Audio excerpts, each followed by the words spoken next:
ವಿದ್ಯಾರ್ಥಿಗಳೇ, ಮಾದರಿ ಪ್ರಶ್ನೆ ಪತ್ರಿಕೆಯ ಮುಂದಿನ ಪ್ರಶ್ನೆಯನ್ನು ತಗೊಳ್ಳೋಣ. ಒಂದು ಗೋಪುರ ಹಾಗೂ ಒಂದು ಕಟ್ಟಡ ಸಮತಟ್ಟಾದ ನೆಲದ ಮೇಲೆ ನೇರವಾಗಿ ನಿಂತಿವೆ ಅಂತ ಕೊಟ್ಟಿದ್ದಾನೆ. ಗೋಪುರ ಇರ್ತಕ್ಕಂಥದ್ದು, ಕಟ್ಟಡ ಇರ್ತಕ್ಕಂಥದ್ದು. ಗೋಪುರ ಇಸ್ ಈಕ್ವಲ್ ಟು AB. ಹಾಗೇನೆ ಕಟ್ಟಡ ತಗೊಂಡ್ರೆ ಅದಿರ್ತಕ್ಕಂಥದ್ದು CD ನಿಂತಿವೆ. ಕಟ್ಟಡದ ಪಾದದಿಂದ 20 ಮೀಟರ್ ಅಂದ್ರೆ ಇಲ್ಲಿ ನಮಗಿರ್ತಕ್ಕಂಥದ್ದು ಏನಿದೆಯೋ ಇದು ಕಿಟಕಿ. ಈ ಕಿಟಕಿ ಎತ್ತರಕ್ಕೆ ಕಟ್ಟಡದ ಎತ್ತರ ಕಿಟಕಿಯ ದೂರಕ್ಕೆ 20 ಮೀಟರ್ ಇರ್ತಕ್ಕಂಥದ್ದು. ಹಾಗೆಯೇ ಕಿಟಕಿಗೆ ಗೋಪುರದ ಪಾದದಿಂದ ಇರುವ ಉನ್ನತ ಕೋನ ಅಂದ್ರೆ ಈ ಕೋನ ಏನಿದೆಯೋ ಇಲ್ಲಿರ್ತಕ್ಕಂಥದ್ದು ಈ ಭಾಗ, ಇದು 30 ಡಿಗ್ರಿ ಅಳತೆಯನ್ನು ಹೊಂದಿರ್ತಕ್ಕಂಥದ್ದು. ಹಾಗೇನೆ ಇನ್ನೊಂದು, ಅದೇ ಕಿಟಕಿಯಿಂದ ಗೋಪುರದ ತುದಿಗಿರುವ ದೂರ, ಕಿಟಕಿಯಿಂದ ಮತ್ತೆ ದೂರ ಇರ್ತಕ್ಕಂಥದ್ದು 60 ಡಿಗ್ರಿ ಇದೆ. ಮತ್ತು ಕಟ್ಟಡದ ತುದಿಯಿಂದ ಅಂದ್ರೆ ಪೂರ್ತಿ ಇರ್ತಕ್ಕಂಥದ್ದು CD ಏನಿದೆಯೋ ಕಿಟಕಿ ಮೇಲೆ ಇರ್ತಕ್ಕಂಥದ್ದು ಅವನತ ಕೋನ ಅಂದ್ರೆ ಕೆಳಭಾಗದಲ್ಲಿ ಇರ್ತಕ್ಕಂಥ ಕೋನ 45 ಡಿಗ್ರಿ. ಹಾಗಾದ್ರೆ ಕಟ್ಟಡ ಹಾಗೂ ಗೋಪುರಗಳ ನಡುವಿನ ದೂರ, ಇಲ್ಲಿಂದ ಇಲ್ಲಿಗಿರ್ತಕ್ಕಂಥ AD ದೂರವನ್ನ ಕೇಳಿದಾನೆ. ಹಾಗೆಯೇ ಕಟ್ಟಡ ಹಾಗೂ ಗೋಪುರಗಳ ನಡುವಿನ ದೂರ, ಕಟ್ಟಡದ ಎತ್ತರ ಟೋಟಲ್ ಆಗಿರ್ತಕ್ಕಂಥ ಎತ್ತರ ಎಷ್ಟು ಅಂತ ಕೇಳಿದಾನೆ. ಆಮೇಲೆ ಗೋಪುರದ ಎತ್ತರ ಟೋಟಲ್ ಆಗಿರ್ತಕ್ಕಂಥ ಇದರ ಎತ್ತರ ಎಷ್ಟು ಅಂತ ಕೇಳಿದಾನೆ. ಹಾಗೂ ಕಟ್ಟಡದ ತುದಿಯಿಂದ ಗೋಪುರದ ಪಾದಕ್ಕಿರುವ ದೂರವನ್ನ ಕಂಡು ಹಿಡಿಯಿರಿ ಅಂತ ಕೇಳಿದಾನೆ. ಇಲ್ಲಿ ಮೊದಲನೇದಾಗಿ ಇದನ್ನ ನಾವು ತಗೊಳ್ಳೋಣ. ಇಲ್ಲಿ ADಯ ಬೆಲೆಯನ್ನ ಕಂಡಿಡ್ಕೊಂಡ್ರೆ ನಮಗೆ EF ಬೆಲೆ ಸಿಗುತ್ತೆ. EF ಬೆಲೆ ಸಿಕ್ತು ಅಂದ್ರೆ 60 ಡಿಗ್ರಿ ಅಳತೆಯ ಮೇಲೆ ನಾವು ಕಂಡುಹಿಡ್ಕೊಳ್ಳೋದಕ್ಕೆ ಬರುತ್ತೆ. ಒಂದೊಂದನ್ನೇ ತಗೊಳ್ತಾ ಹೋಗೋಣ. ಇದರಲ್ಲಿ ಮೊದಲನೇದಾಗಿ ಯಾವ್ದಿರ್ತಕ್ಕಂಥದ್ದು, ಇದ್ರ ದೂರ, ಕಟ್ಟಡ ಹಾಗೂ ಗೋಪುರಗಳ ನಡುವಿನ ದೂರ, ಇದನ್ನು ಅಳತೆ ತಗೊಳ್ಳೋಣ. ADE ತ್ರಿಭುಜ ADE ಯಲ್ಲಿ ಆಂಗಲ್ D ಇದು 90 degree. Angle D is equal to 90 degree ಮತ್ತು angle A is equal to 30 degree. ಅಲ್ಲಿಗೆ ನಮಗೆ ಬೇಕಾಗಿರ್ತಕ್ಕಂಥದ್ದು ಏನಿದೆ, AD ಅಳತೆ ಬೇಕು, ಇದಿದೆ, ಇಲ್ಲಿ ತಗೊಳ್ಳೋಣ. ಇದು ಅಭಿಮುಖ ಬಾಹು, DE ಅಭಿಮುಖ ಬಾಹು, ಇದು ಪಾರ್ಶ್ವ ಬಾಹು. ಹಾಗಾಗಿ ಅಭಿಮುಖ ಬಾಹು ಡಿವೈಡ್ ಬೈ ಪಾರ್ಶ್ವ ಬಾಹು ಇಸ್ ಈಕ್ವಲ್ ಟು ಅದು ಟ್ಯಾನ್ ಥೀಟಾ ಆಗ್ತಕ್ಕಂಥದ್ದು. ಅಭಿಮುಖ ಬಾಹು DE ಹಾಗೆಯೇ AD is equal to tan 30 degree. ಅಲ್ಲಿಗೆ DE ಬೆಲೆ 20, AD ಟ್ಯಾನ್ 30 ಡಿಗ್ರಿ 1/√3. ಅಲ್ಲಿಗೆ ಓರೆ ಗುಣಾಕಾರ ಮಾಡಿದರೆ AD is equal to 20√3 metre. ಇದು ಕಟ್ಟಡ ಹಾಗೂ ಗೋಪುರಗಳ ನಡುವಿನ ದೂರ. ನೆಕ್ಸ್ಟ್ ಒಂದು ತಗೊಳ್ಳೋಣ. ನೆಕ್ಸ್ಟ್ ಇರ್ತಕ್ಕಂಥದ್ರಲ್ಲಿ ಕಟ್ಟಡದ ಎತ್ತರ ತಗೊಳ್ಳೋದಾದ್ರೆ, ಕಟ್ಟಡದ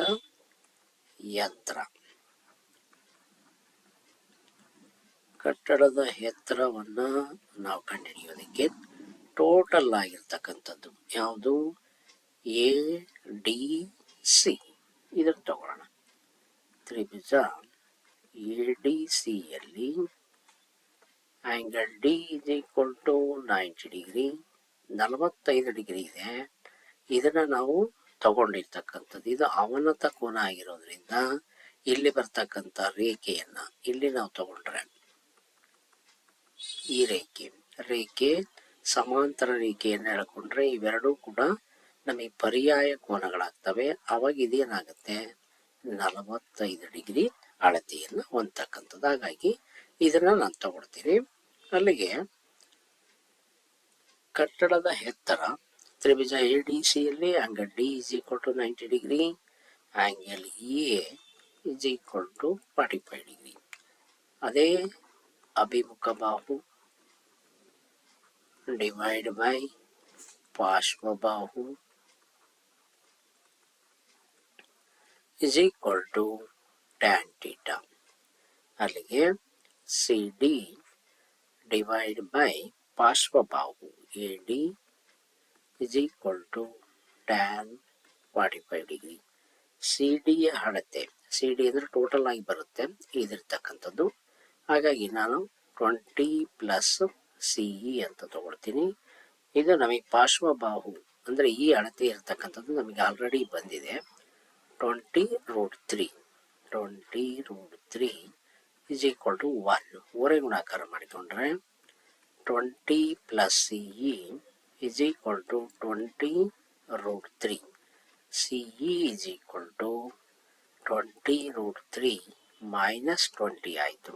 CE is equal to 20 ಹೊರಗೆ ತೆಗೆದ್ರೆ √3 ಮೈನಸ್ 1 ಮೀಟರ್ ಆಗ್ತಕ್ಕಂಥದ್ದು. ಆದರೆ ನಮಗೆ ಬೇಕಾಗಿರ್ತಕ್ಕಂಥದ್ದು ಟೋಟಲ್ ಆಗಿರ್ತಕ್ಕಂಥದ್ದು ಸಿ ಡಿ ಅಂತಂದು ಹೇಳಿದರೆ DE ಪ್ಲಸ್ ಸಿ. ಅಲ್ಲಿಗೆ DE ಅಳತೆ 20, ಇದು 20√3 ಮೈನಸ್ 1 ಆಯಿತು.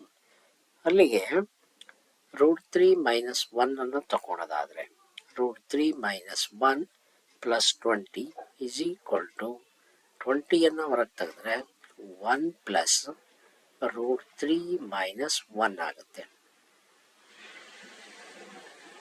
ಅಲ್ಲಿ ನಮಗೆ ಪ್ಲಸ್ 1 ಮೈನಸ್ 1 ಕ್ಯಾನ್ಸಲ್ ಆದರೆ 20√3 ಮೀಟರ್ ಬರುತ್ತೆ. ಯಾಕೆಂದರೆ ಇಲ್ಲೇ ನೋಡಿದರೆ ನಮಗೆ ಗೊತ್ತಾಗುತ್ತೆ ಇದು 45 ಡಿಗ್ರಿ, ಇದು 90 ಡಿಗ್ರಿ.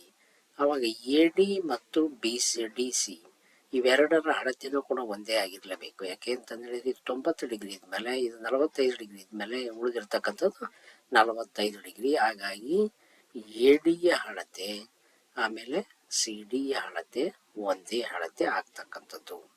ಇದು ಒಂದಾಯಿತು. ನೆಕ್ಸ್ಟ್ ಇನ್ನೊಂದು ನಮಗೆ ಗೋಪುರದ ಕಟ್ಟಡದ ಎತ್ತರ ಆಯಿತು. ಗೋಪುರದ ಎತ್ತರವನ್ನು ತಗೊಳ್ಳೋಣ. ಗೋಪುರದ ಎತ್ತರ ಅಂದರೆ ಟೋಟಲ್ ಆಗಿರ್ತಕ್ಕಂಥದ್ದು.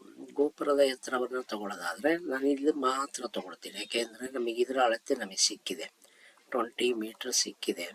BEF ಅಂತ ಇಟ್ಕೊಳ್ಳೋಣ. ತ್ರಿಭುಜ BEF ನಲ್ಲಿ angle AF is equal to 90 degree. Total ಆಗಿ ಇದು 90 ಡಿಗ್ರಿ ಇದ್ರೆ ಇದರ ಅಳತೆನೂ ಕೂಡ ಏನಾಗುತ್ತೆ 90 ಡಿಗ್ರಿ ಆಗುತ್ತೆ. Angle E is equal to 60 degree. ಅಲ್ಲಿಗೆ ಕೊಟ್ಟಿರ್ತಕ್ಕಂಥ ಅಳತೆಯನ್ನು ತಗೊಂಡ್ರೆ BF ಯಾವುದು ಬರ್ತಕ್ಕಂಥದ್ದು, ಇದು ಅಭಿಮುಖ ಬಾಹು ಡಿವೈಡ್ ಬೈ ಪಾರ್ಶ್ವಬಾಹು is equal to tan theta. ಅಲ್ಲಿಗೆ ಅಭಿಮುಖ ಬಾಹು BF, ಪಾರ್ಶ್ವಬಾಹು EF is equal to tan 60 degree. tan 60 degree ಅಂತ ನಾವು ಅಳತೆ ತಗೊಂಡ್ರೆ ಅಲ್ಲಿಗೆ ನನಗೆ ಬರ್ತಕ್ಕಂಥದ್ದು BFನ ಅಳತೆ. BFನ ಅಳತೆ ನಮಗೆ ಗೊತ್ತಿಲ್ಲ, ಹಾಗೆ ಇಟ್ಕೊಳ್ಳೋಣ. BF EFನ ಅಳತೆ ಮಾತ್ರ ಗೊತ್ತಿದೆ, 20√3 tan 60 ಡಿಗ್ರಿ √3. ಅಲ್ಲಿಗೆ BF is equal to 20√3 into √3 ಆಯಿತು.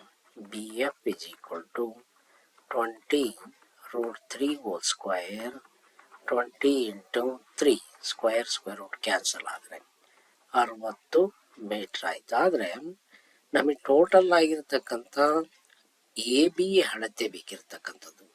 ಎ ಬಿ ಅಳತೆ ಅಂದರೆ ಇದು 20, ಇದು 60. ಅಲ್ಲಿಗೆ ಅವೆರಡೂ ಸೇರಿದರೆ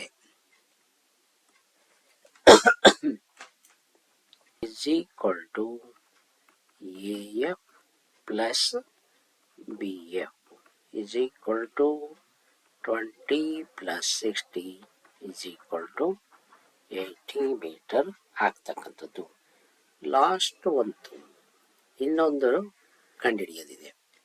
ಕಟ್ಟಡದ ತುದಿಯಿಂದ ಈ ಇದಕ್ಕಿರ್ತಕ್ಕಂಥದ್ದು ಎ ಸಿ ಅಳತೆಯನ್ನು ಕಂಡುಹಿಡ್ಕೋಬೇಕು. ಈ ಅಳತೆ ಕೇಳಿದಾನೆ, ಅದೊಂದು ಕಂಡುಹಿಡ್ಕೊಂಡ್ರೆ ಅಲ್ಲಿ ಲೆಕ್ಕ ಪೂರ್ತಿ ಆಗ್ತಕ್ಕಂಥದ್ದು.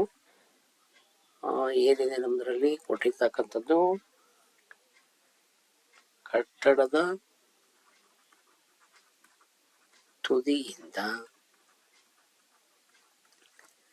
ಗೋಪುರದ ಪಾದಕ್ಕಿರುವ ದೂರ.